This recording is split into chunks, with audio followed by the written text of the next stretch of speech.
You wake up in the middle of the night, thirsty for a glass of water. Everyone else is in bed, quietly asleep. But as you open your door and step into the hallway, you see a 7-foot-tall silhouette standing there, looking at you. A figure with claws and a long snout. Welcome back to Unexplained Encounters. I'm your host, Darkness Prevails, and you should follow me on X at Dark Prevails. Today's episode features an assortment of scary, unexplained stories, such as a middle-of-the-night break-in by something inhuman, the most bizarre-sounding floating ghost on the road you've ever heard of, and more. If you want me to narrate your story, send it to me at darkstories.org. Support the show by becoming a member at eeriecast.com/plus, where you can get exclusive bonus content for members only. And help us become the biggest horror show on the planet by following Unexplained Encounters on Spotify and Apple Podcasts, and leave us a review. Thank you. Now, let's begin.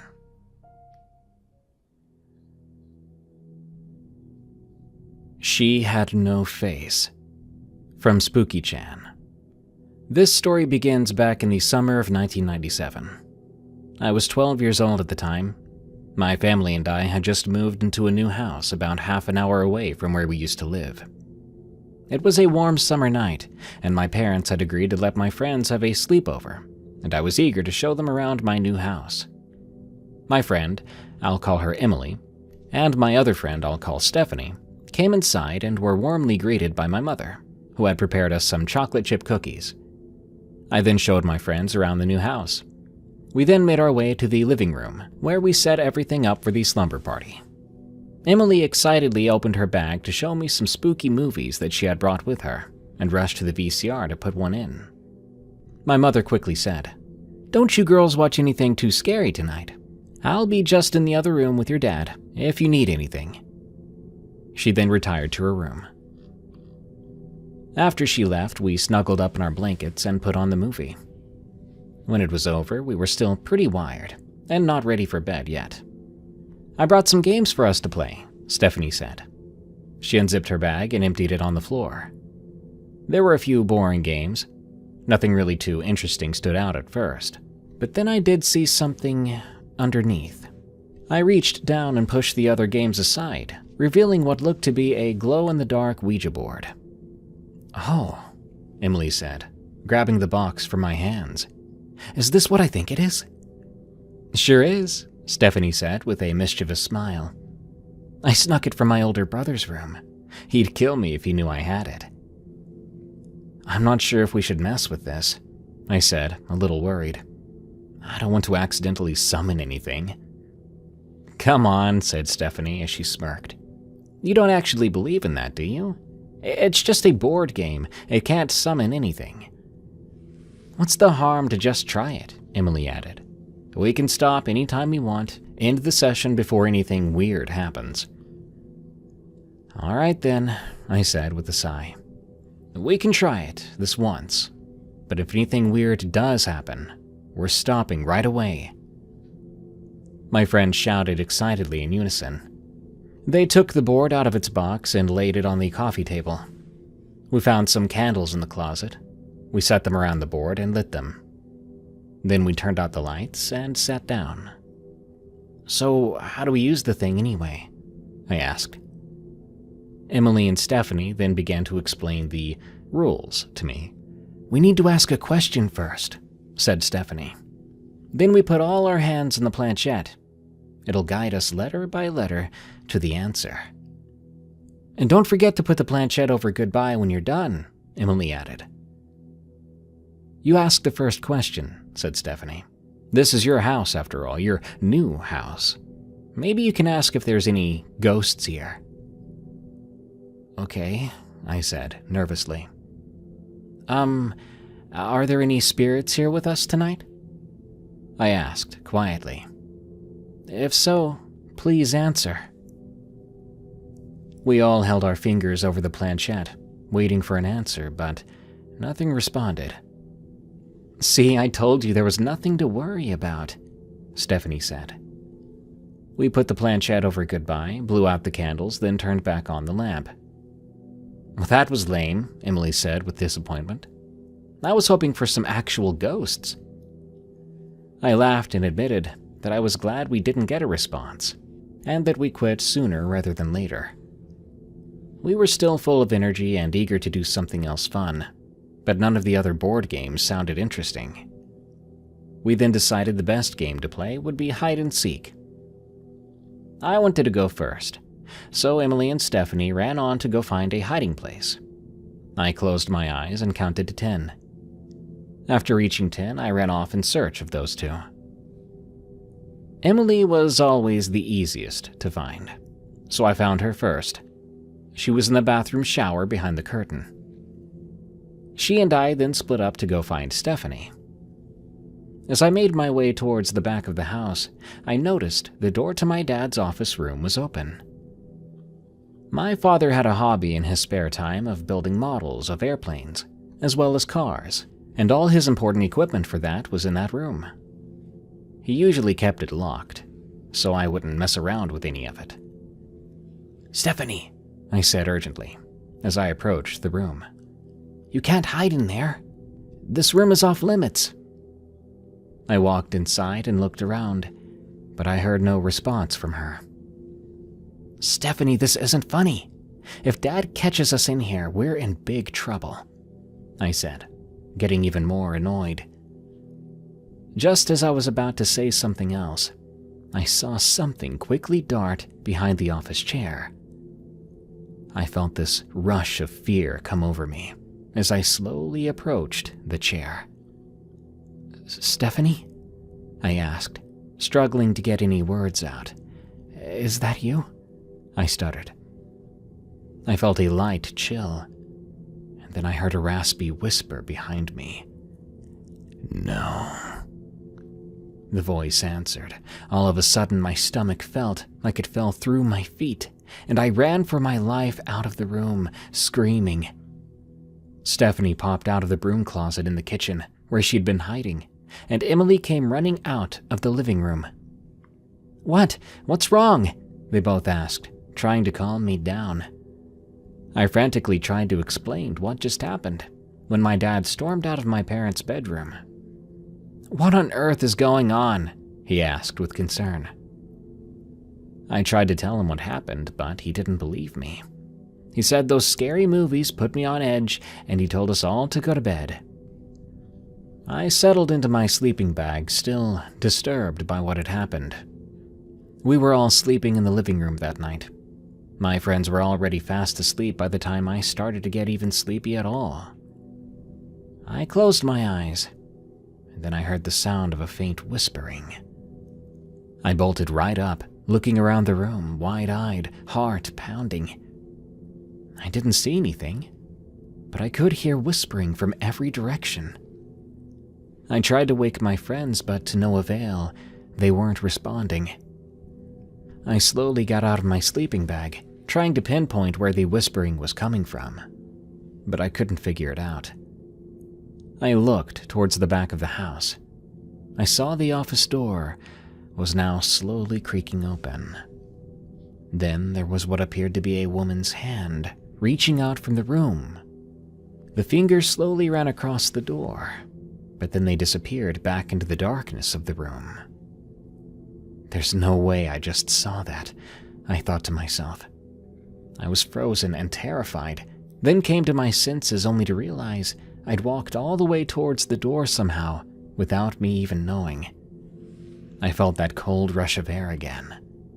The hair on the back of my neck stood straight up, and I felt like something very evil was right behind me. I felt nothing but dread, slowly turning around, expecting to see something horrible. But when I did, there was nothing there. I sighed with a bit of relief. I then turned around to face the office door and nearly screamed. A woman was standing in the doorway now. She was pale, slightly transparent. Her body was all skinny and bony, neck crooked, and she was writhing in this very unnatural way. The worst part about her was that she didn't have a face. She started moving towards me in this jerky manner, and then I finally screamed, running backwards to the living room, waking everyone up in the house. My parents ran out of their room, my friends both waking up looking at me confused and terrified. I again tried to explain what happened. I was crying, trying to tell my story and choking on my words. My parents were convinced it was just a bad nightmare and scolded us for watching scary movies before bed. I tried to plead with them it wasn't a nightmare, but no one would believe me. Eventually, I did convince my parents to let me sleep with them in their room. My friends went back to sleep in the living room.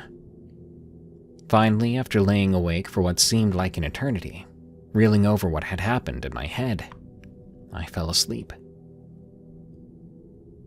At breakfast in the morning, my friends teased me about my nightmare, and then their parents stopped by to pick them up. After they left that day, I didn't see the faceless lady again. And I never did allow Stephanie to bring her Ouija board over. I really do think something evil was attached to it, and for some reason, it was drawn to me. This was the scariest thing I've ever experienced in my life. My warning to all of you is don't go messing around with Ouija boards. They may look like toys. They may have a board game brand on them, but they're not just toys. They may just open the doorway to something evil, waiting for you on the other side.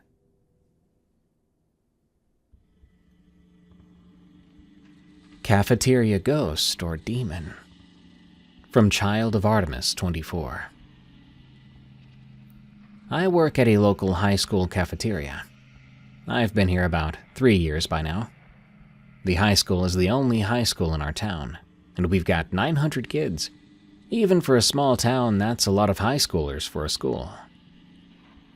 To set the background, I'll have to tell you a few things. I'm a very religious person. I am apostolic. We believe in spiritual warfare. We even teach our children about warfare and the things they need to stay away from. Things that might open doorways. With that being said, let's begin. I knew taking a job at the high school was going to be a spiritual battle. I heard how far some of the rules had been bent or just not simply enforced. For instance, the kids are now allowed to wear satanic shirts and all that. I won't lie, even though I'm a grown woman, seeing a bunch of teenagers walking around openly wearing that demon makes me uneasy. Because most of the kids really don't know what they're doing. They're just wearing what they think is cool or whatever. If only they'd had experiences with darker forces, they would quickly change their minds. Not too long after working there, the women started to tell me the ghost stories about the kitchen. There would be voices and talking when no one was around, pots being pushed over, etc. They asked if I believed in ghosts. I explained to them. I did until I learned that they were all demons masking themselves as people. To which the women replied, "No, that's not true." I just told them whatever suits them. I offered to show it to them in the Bible, which always seemed to settle the topic, because no one ever asked me to show them. Maybe they just weren't as Christian as they claimed to be. Who knows? But I do know that whenever they had a strange experience, they would yell at me to go cast it out or pray with them, which I did. At the time, I never saw anything like they did, though. I did, however, feel the uneasiness going down the long hallway to the stockroom or bathroom. My first encounter happened in the stockroom. I was in there grabbing my supplies for the day when I heard a coworker yelling at me. "Jess!" I walked out into the hallway and yelled back, "What'd you say, Nick? I can't understand you from here." No one was there. I ran up the hallway looking for Nikki. When I found her at the register, I asked if she had come down the hallway. She replied, "No, I've been here the whole time." I asked if anyone else came down the hallway a few moments ago, and everyone said no. I told them about what I heard, and they all said, "That sounds like you heard the little ghost girl we have. That's what we've been telling you about." "I guess so," I admitted. The next time I had an encounter with this ghost girl, Trish was telling me she saw her walking across the hallway, right through a wall. I was like, no way, and I asked what she looked like. She was white and has long hair and a white dress. After explaining her appearance, they asked if I could go down there and start to pray. I then reminded them if they were Christian, they could always do the same thing as me. I couldn't tell if they were messing with me or not, but I told them outright I wasn't going to go down that hallway. Not this time. Honestly, at that point, I was having a lot more experiences than I was letting on. From nightmares to more voices that never led to me ever seeing anyone, to that someone watching you feeling that never went away. And I was not in any shape to be confronting it head on at the moment. A few days later, some pots and pans fell off a very high shelf in the dish room. No one was in there because we were on our break. We hadn't even ran the big dishes for the day yet, but somehow it fell. But the event that rocked me to the core was actually coming face to face with the thing itself. At school, we have a Bible class the kids can take at the church right next door. It's an optional elective, and the church connects right to the school parking lot. There are a lot of kids who take that class, many of which do it because it seems like an easy pick. About 6 months ago, a whole group of them decided to start a prayer circle in the cafeteria before class. The first day, they did it after everyone had gone to class, and even asked all of us cafeteria ladies if we wanted to join in. And we did. The circle, including adults, was about 15 people in total. This was the beginning of stirring the hornet's nest, so to speak. I wondered if praying right in the middle of its stronghold was going to agitate the ghost girl/demon, and boy did it. Now, at first, things were calm and normal, but after about a week, the things in the kitchen seemed to ramp up. Everyone was always experiencing stuff, all day long, whether it be voices or seeing shadows out of the corner of your eyes. Someone always had a new experience to share. One morning I came in, and everyone refused to go down the hallway to get any supplies. I asked why. The three of them explained they had been in the stockroom getting supplies. They started to walk back up the hallway together when this loud little girl's giggling erupted from behind them. They dropped everything and ran, refusing to go back down that hallway until more people were around, specifically me. They were waiting on me to go down that hallway after it. Those were their exact words. The final straw was when I pulled into work one morning, and I actually saw it. I arrived at work a little before 7 a.m. It was still dusky dark outside. I walked around the building to the loading dock/back porch where we come in at. We have a small bus that sits back there about 20 feet from the back door in its own spot. On the back side of the bus is at least 3 teachers' back doors. The students are not allowed to park back there, or even go out those doors, unless there's a fire. Occasionally, though, a teacher will go out the door to their car, which is right there in the parking lot, to load stuff for the classroom. It's a much shorter walk than going all the way around the building. On this morning, I came upon the bus and saw a teacher walking out of the shadow of the bus. I said to them, "Whoa, hey there, you scared me coming out of the dark like that." The shadow stepped forward and said nothing. A sudden fear came over me when I realized it suddenly disappeared. That wasn't a person at all.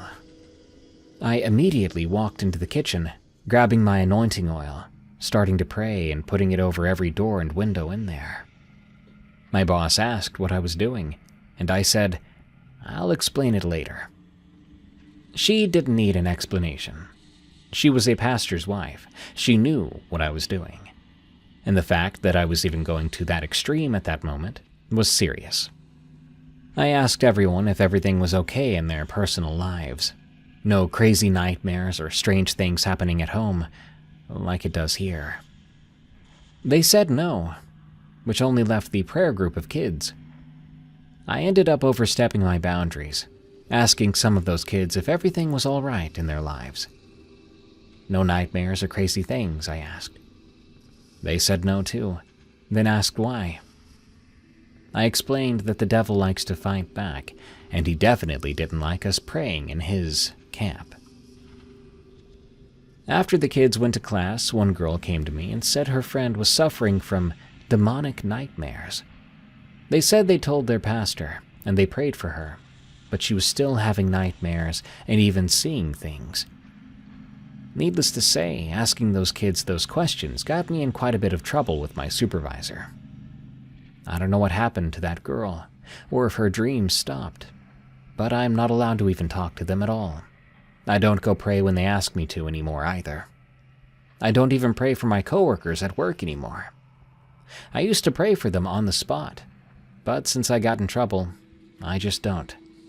I was only trying to help to begin with, but the more I help, the more trouble I seem to get into. When the voices start or the pots fall every now and then, and they ask me to go get it, I respond with, "Nah, that's okay. Y'all got this." If you ever wonder if schools are haunted, well, ours is, and it doesn't like the light. It will do anything or use anyone to stomp it out. I'm still working here, and I will be until something else opens up somewhere else. Hopefully in a school that doesn't have any haunted activity.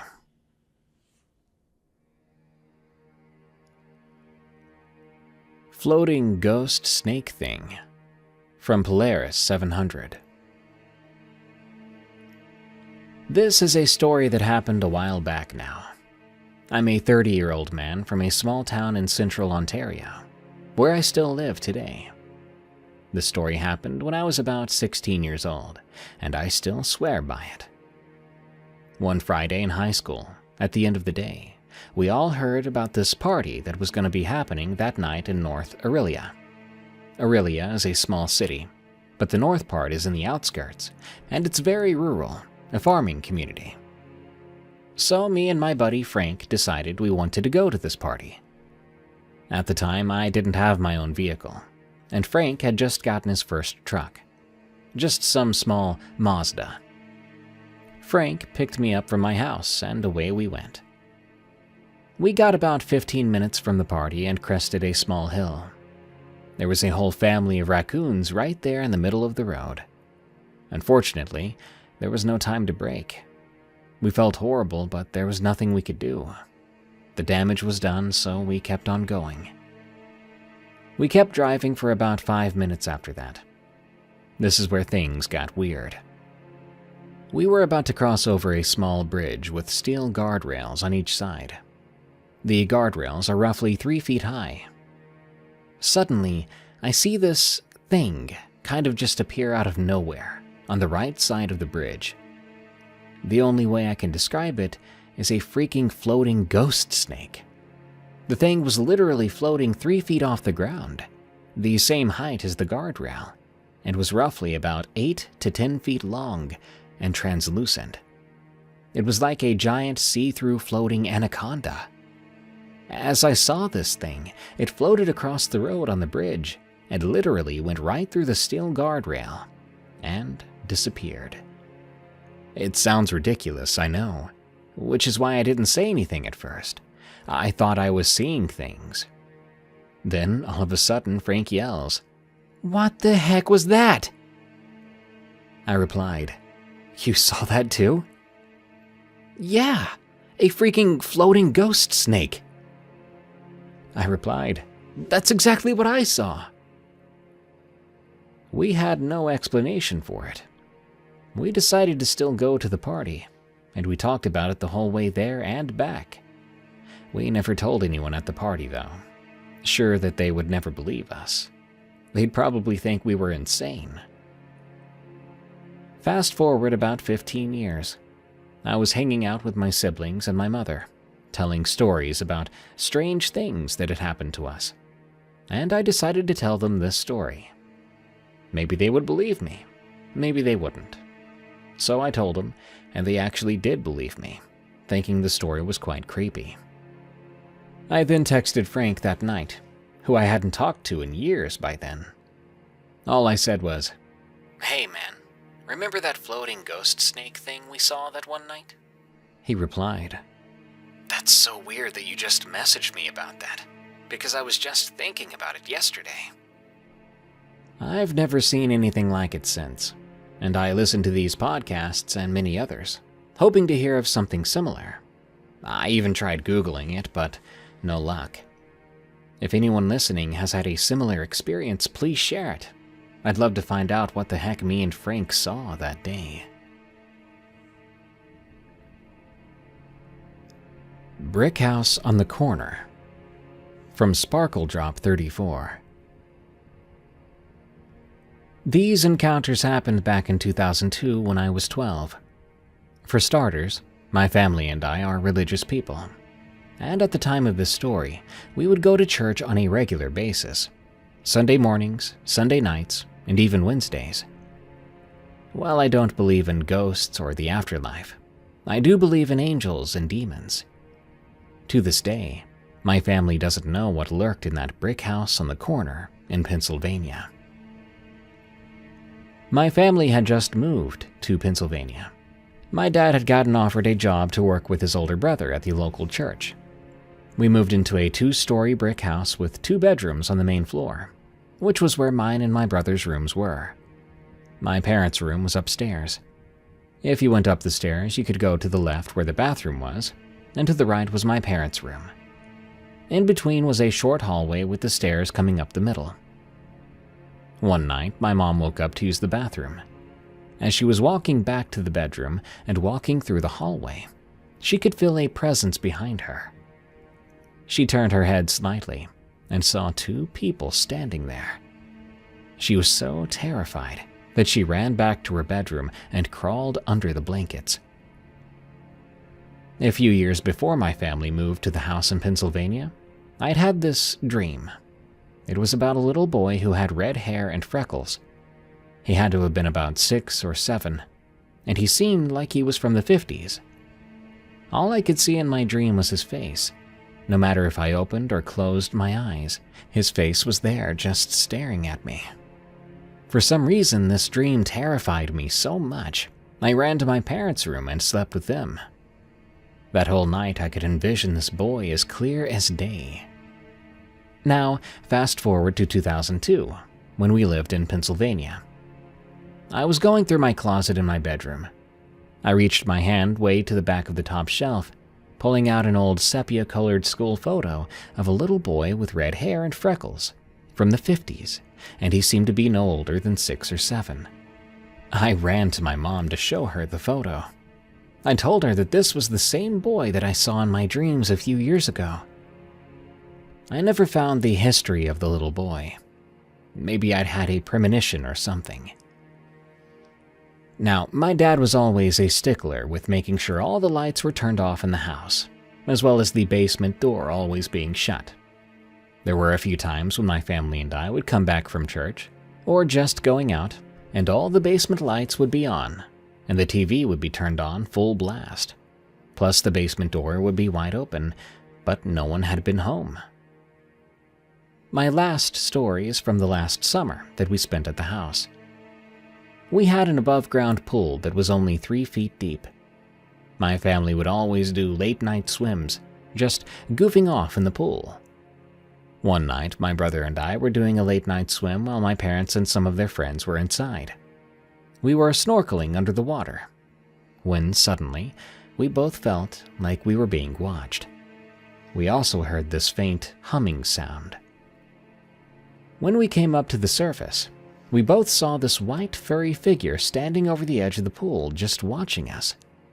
It stood about 6 feet tall. We didn't get a clear view of the creature as it was dark, and it ran off pretty fast once we came up. My brother and I were horrified. We didn't know what it was, but if we had to guess, maybe it was a Bigfoot. Whatever it really was, it was creepy. We moved away not long after that. The South Dakota Werewolf, from Cody T. I've never been entirely sure whether to call that day the strangest or most unsettling in my life. maybe it was both. I was 14, living in a small town nestled in eastern South Dakota, not far from the Big Sioux River. Summers there were two things: humid and endless. We had gravel roads that intersected with endless blacktop stretches, flanked by farmland on one side and small clusters of trees on the other. Late afternoons were golden hours, the light catching on the tall grass and reflecting off cars that rarely passed by. Back then, my primary mode of independence was a beat-up old bicycle, a hand-me-down from my older brother, who had upgraded to a car. That bike was more rust than paint, but the wheels and chains still worked, and that was all that mattered. Mom never worried too much about me biking around by myself. Everybody in our little town knew each other, and folks typically waved at you when you passed by their driveways. A peaceful place, or so it seemed. I remember it was late July. The day started off hot and muggy, with thunderheads building far off in the western sky. I was itching to leave the house after finishing my chores, so I hopped on my bike and headed along a county road that cut through farmland. My plan was to meet a friend who lived about 5 miles out, near the edge of town, where the fields gave way to a gentle slope dotted with pine and cottonwood trees. We'd talked about riding together toward some older abandoned property rumored to have an old barn we could explore. It was the sort of mischief teenage kids got themselves into during slow summer days. About halfway there, I noticed the clouds overhead had taken on a greenish tint and the wind had shifted. It was that eerie stillness that sometimes precedes a storm. I glanced at the horizon and realized a storm was definitely blowing in sooner than expected. I figured I had time to make it to my friend's place before the rain started, so I pedaled faster. The stretch of road I was on wove through farmland, but it also skirted the edge of a narrow band of trees, almost like a windbreak that a local rancher had planted decades earlier.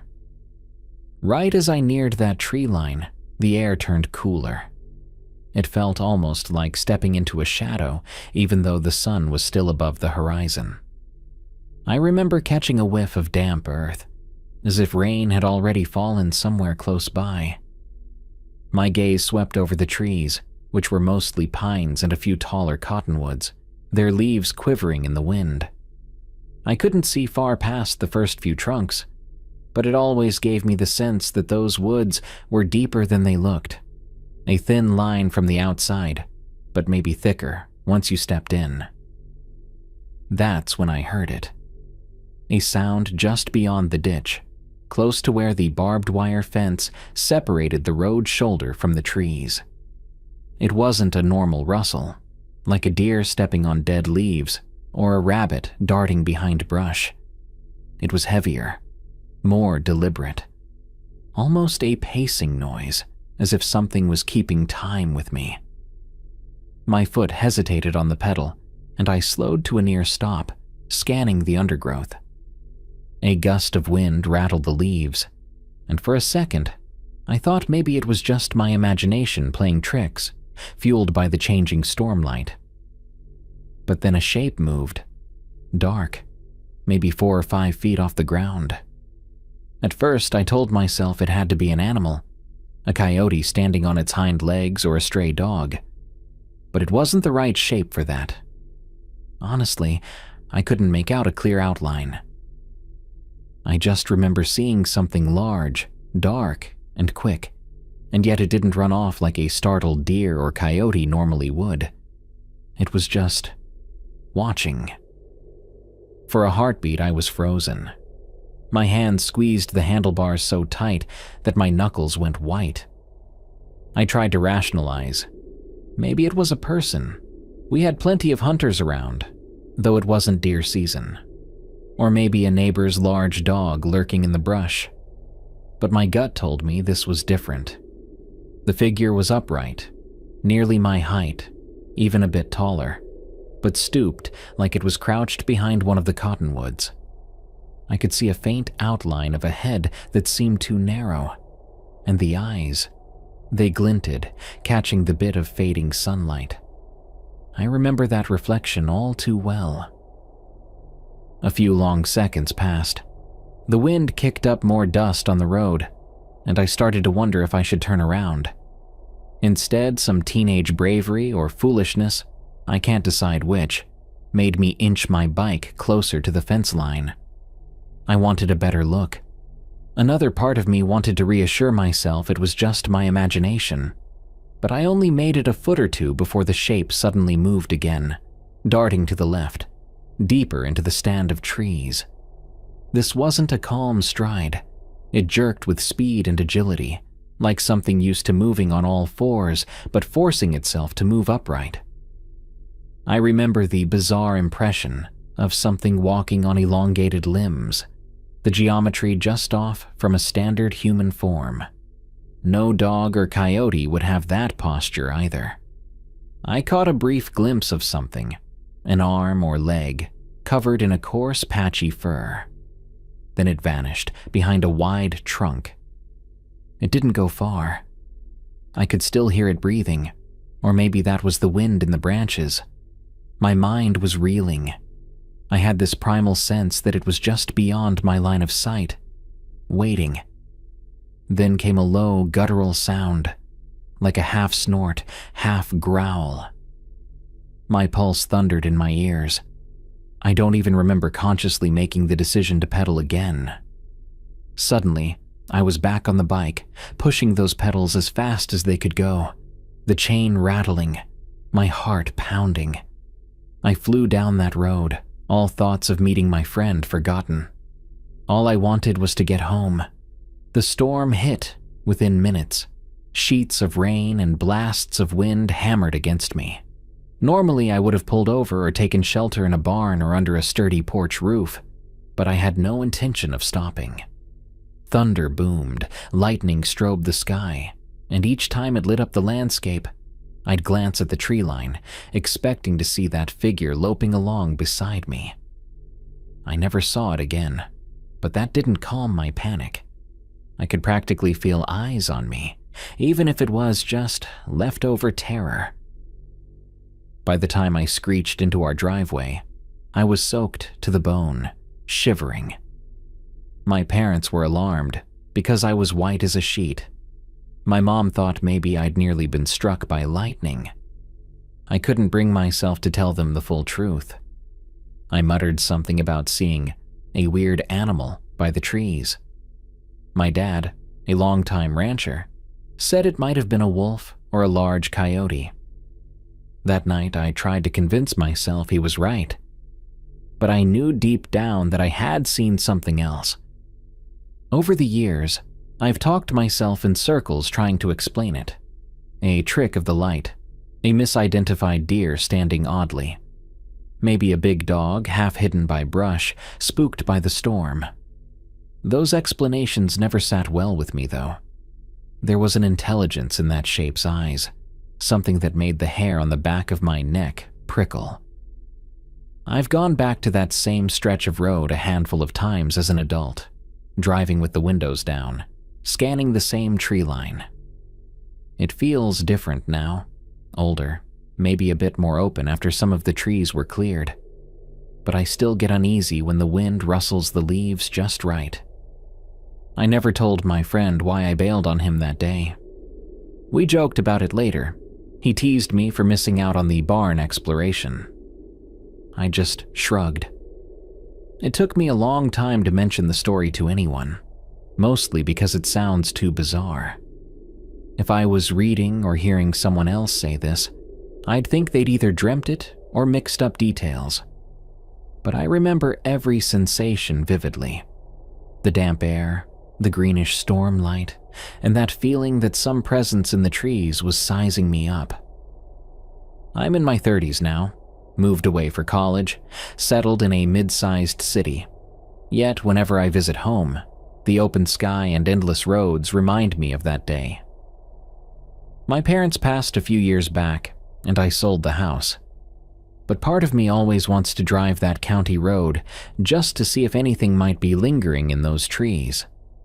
I haven't done it, Fear and a sense of closure keep me from going out of my way. Maybe some things are better left in the past, sealed away with the memory of a boy on a rusty bike, racing home under a stormy South Dakota sky. I can't say what I encountered that afternoon. All I can say is it wasn't a normal coyote, deer, or even a stray dog. And it wasn't a person who waved or hollered at me either. It was something else. Something that moved with a strange and unsettling grace. Something that stood there, half hidden, and watched as I came close. Even now, recalling that short glimpse sparks a chill in my gut. Maybe some mysteries remain unspoken for a reason. Maybe they're not meant to be understood, only remembered. Something broke into our home. From Past as Witness. I grew up in a small, unincorporated area in rural Georgia, about 40 miles from the nearest decent-sized town. We weren't completely isolated. There were neighbors, but they lived far enough away that on a quiet night, you could still hear every cricket chirp and the occasional coyote howl echoing across the fields.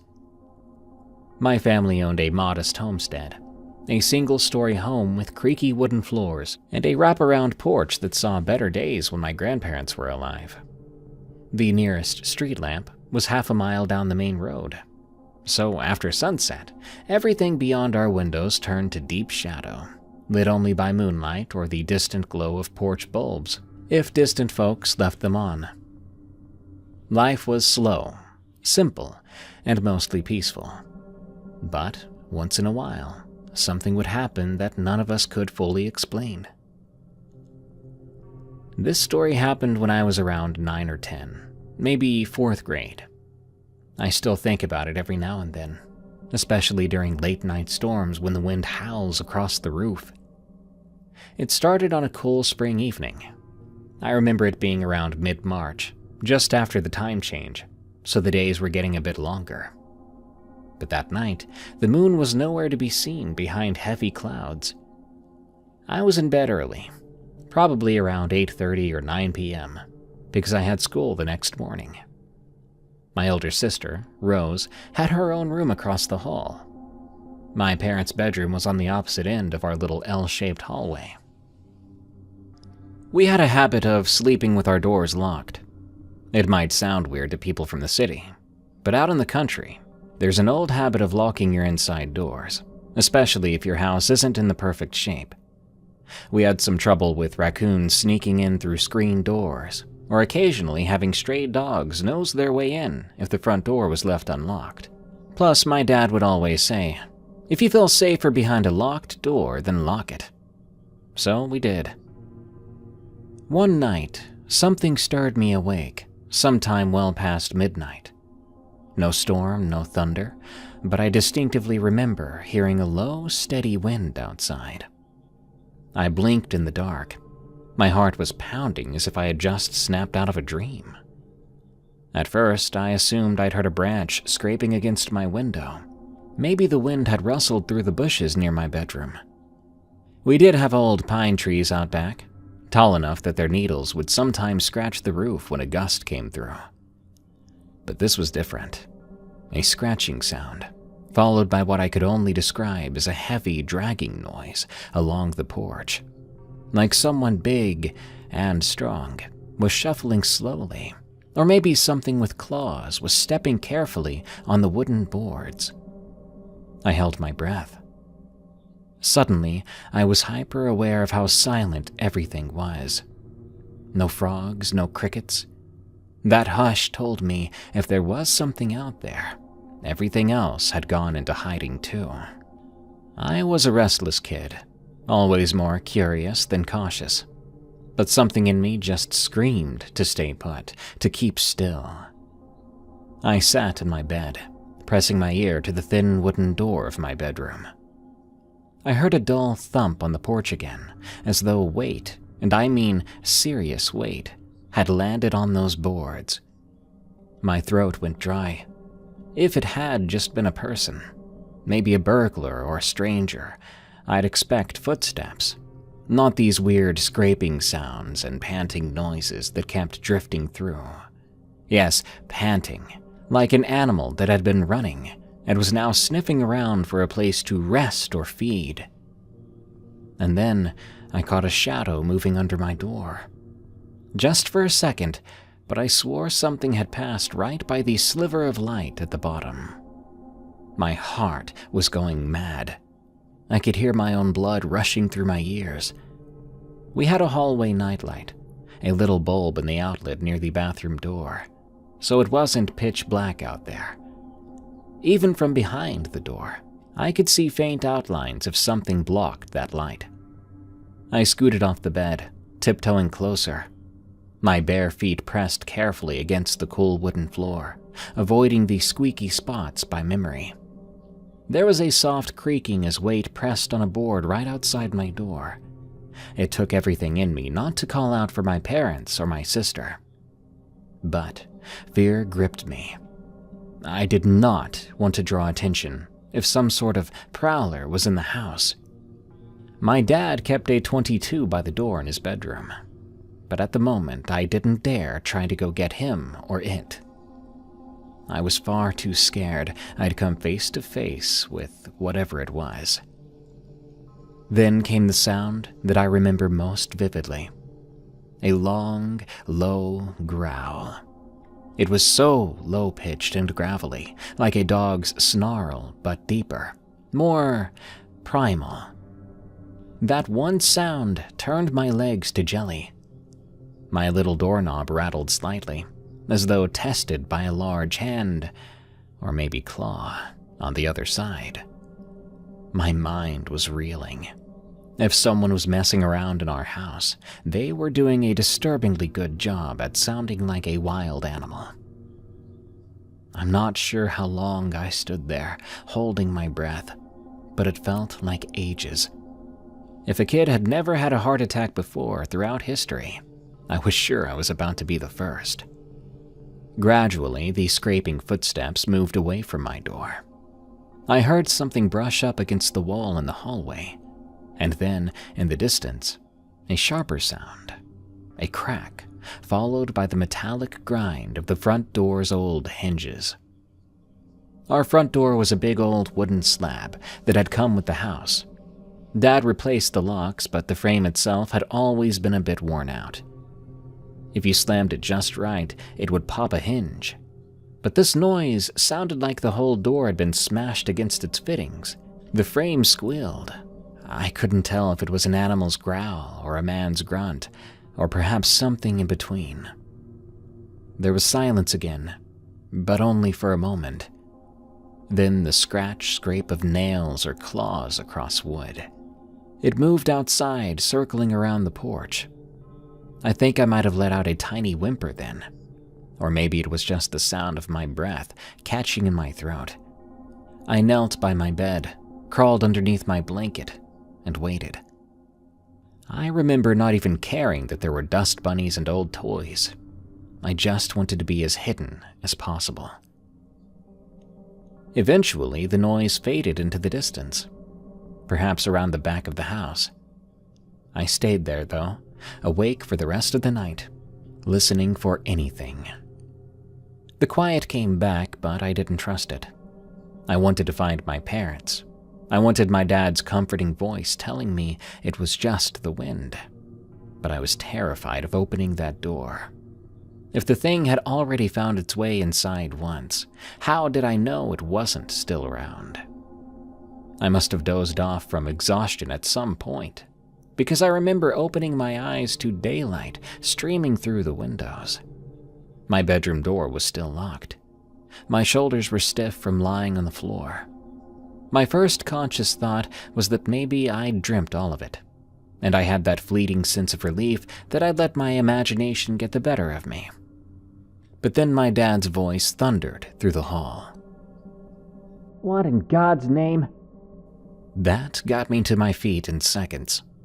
I pulled open my bedroom door once I was sure the hallway was safe, and I found my dad standing in the living room with a bewildered, angry look on his face. Mom and Rose were huddled by the kitchen entrance, eyes wide open.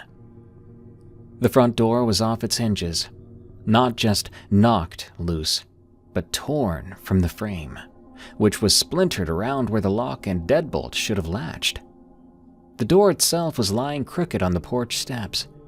A few pieces of wood were scattered around. One hinge was bent nearly straight. The other was hanging off the frame by a single screw. Dad walked out onto the porch. He carefully touched the big wooden slab, as if trying to see how it had been forced open. The porch itself had deep scratches, like claw marks, etched into the paint. Some of them looked like big arcs, almost parallel lines about an inch or two apart. There was hair too, dark brown or grayish, snagged on a nail that had been pulled loose from the railing. It didn't look like a dog or cat's hair. More like thick patches of fur you would see on a wild boar or something larger. But the color reminded me more of a wolf or coyote. Mom kept pressing Dad about what he thought could have done it. He was furious, thinking maybe it was some stray dog from up the road or some rabid coyote.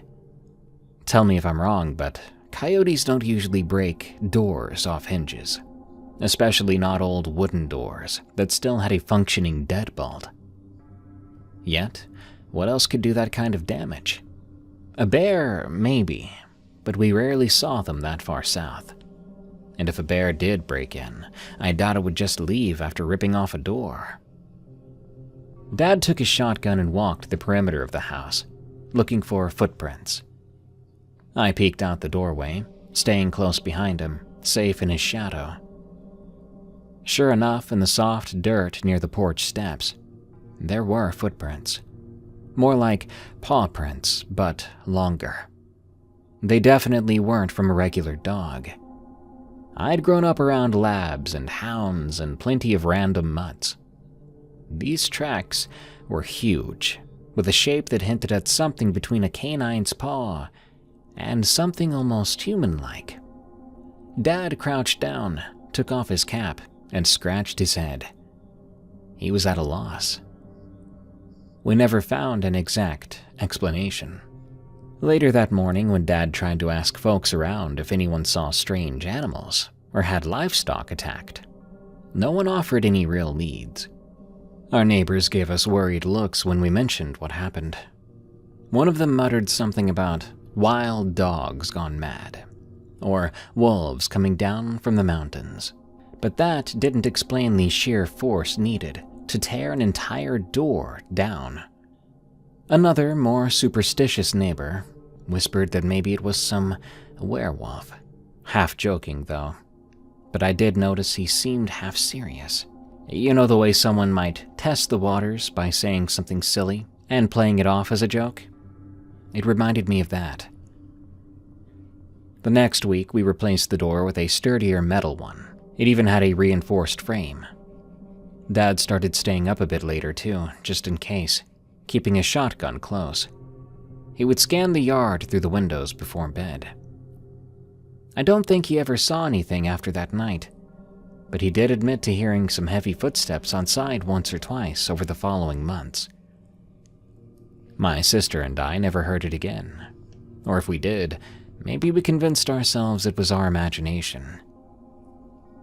All these years later, we still lock our bedroom doors at night. My parents do too, even though we're all adults with homes of our own. I've told the story to a handful of friends over the years. Some do believe me, others take the story with a laugh. But my sister and our parents were there that morning. There's no disputing the broken door. If it wasn't something unnatural, then it had to be an animal that we aren't used to dealing with around here. And yet we've lived in Georgia all our lives, and none of us had ever come across claw marks quite like that.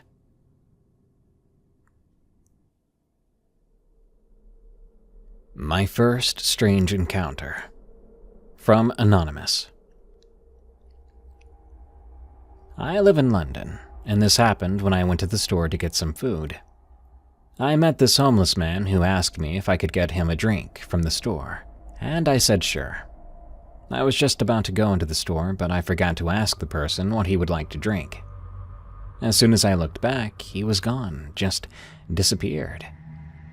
I had turned my back for maybe 5 seconds at most, but there was no one there. The street was practically empty. I don't know if it was a homeless man or if it could have been a ghost of a homeless man. He looked to be in his 30s. It creeped me out enough that I ended up taking the bus home instead of walking like I usually do. My second encounter happened when I was home alone. My mother was getting my brother from school. I was staying at the house, and I know my home has ghosts in it. My pet dog and I were chilling in my bedroom, and I had just downloaded this ghost app. I asked if anyone was there. I know it's silly, but I wanted to check it out, to see if it worked. Then I heard footsteps in the front of my doorway. I looked straight at my dog, who was lying next to me. Then I looked back where my door was. I saw a dark figure, but it moved fast. It was about child-sized, and I remember thinking, nope. I phoned my mother and told her what happened. I left the house so quickly, but as soon as I was about to close my front door, it felt like it was being pushed. Then the door shut on my finger. That hurt like crazy. I was so scared and in pain, I forgot about my poor dog. You see, my dog is deaf, so even if I could call for my dog, she wouldn't hear anything. But luckily, my dog was okay. I went to the bus stop to wait for my mother. My finger felt broken at that point, and it was bleeding pretty bad. Later that night, I was lying in bed watching YouTube on my TV, and I suddenly felt someone's hand on my leg. I flinched fast, and yet I was alone in my room. My third encounter happened when I was home alone again. I was downstairs at first, just playing on the piano, and I stopped for a minute to see if my girlfriend had texted me. I soon put my phone back down, playing Changes by my favorite artist, X. It was then that I felt a tug on my back. My reaction truly seemed to anger the ghost. Later that night, my mom, my brother, and I were looking at our camera footage from our front room. It was about midnight when we saw something truly terrifying. We spotted a figure beside our kitchen door. It was so odd, I wanted to throw up. It didn't have any eyes. We could see it clear as day, though. Where its eyes should have been was just blackness, and I mean darker than charcoal. Its fingers were really long, and the body of the thing was skinny, looking to be around 6 feet tall.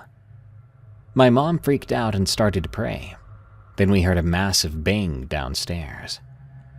I just shut the bedroom door, and I tried to sleep until morning. Even in the morning, I was too terrified to go downstairs.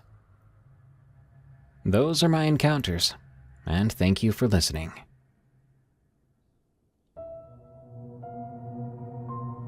The story about the furry creature breaking into someone's house in the middle of the night is what my childhood dreams were made of. Heck, even now, I have nightmares about that exact same thing. Do you and your kids a favor. Don't let them watch American Werewolf in London before they're 12 years old. Maybe even later than that. Thanks for tuning in to another episode of Unexplained Encounters. I'm your host, Darkness Prevails. Follow me on X at Dark Prevails, where I told a funny story recently about what happened when I worked at a certain place when I was younger.